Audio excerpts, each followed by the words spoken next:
प्रत्येक वर्ष कार्तिक मास के शुक्ल पक्ष की चतुर्थी तिथि से छठ पूजा का आरंभ होता है। यह महापर्व 4 दिनों तक चलता है।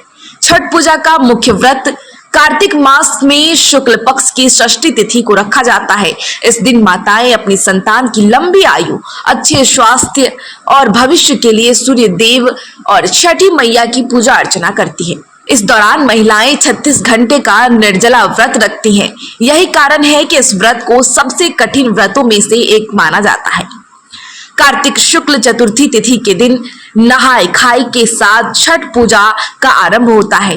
पंचमी तिथि के दिन लोहंडा यानी कि खरना की पूजा होती है। वहीं षष्ठी तिथि को शाम के समय अस्ताचलगामी भगवान सूर्य को अर्घ्य दिया जाता है। सप्तमी तिथि के प्रातः काल उदयमान भगवान सूर्य को अर्घ्य दिया जाता है। पारण के पश्चात 4 दिवसीय छठ पूजा महोत्सव का समापन हो जाता है। इस साल कार्तिक शुक्ल पक्ष की षष्ठी तिथि 7 नवंबर को है, इसलिए 7 नवंबर को ही भगवान सूर्य को संध्या का अर्घ्य दी जाएगी। आपको बता दें कि छठ पूजा 2024 के कैलेंडर के अनुसार छठ पूजा का पहला दिन 5 नवंबर यानी कि मंगलवार को नहाय खाए है। दूसरा दिन 6 नवंबर को यानी कि बुधवार को खरना है और तीसरा दिन 7 नवंबर यानी कि गुरुवार को डूबते सूर्य को अर्घ्य दिया जाता है। चौथा दिन 8 नवंबर यानी कि शुक्रवार को उगते सूर्य को अर्घ्य दिया जाता है। वहीं श्री सूर्यदेव पूजा समिति सेक्टर 75 नोएडा द्वारा आयोजित श्री छठ पूजा महोत्सव का विवरण आपको बता दें।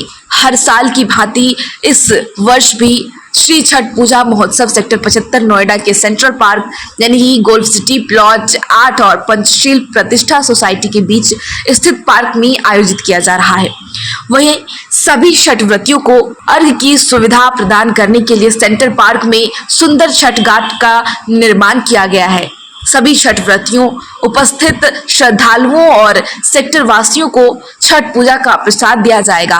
8 नवंबर के प्रातः काल उदयमान भगवान सूर्य को अर्घ्य देने के पश्चात सभी छठ व्रतियों, श्रद्धालुओं और सेक्टर वासियों के लिए भंडारे का भी आयोजन होगा।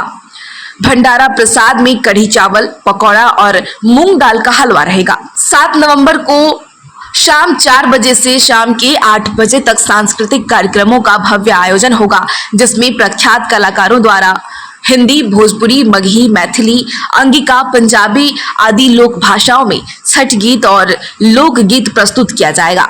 श्री छठ पूजा महोत्सव में सभी छठ व्रतियों और श्रद्धालुओं का हार्दिक स्वागत है।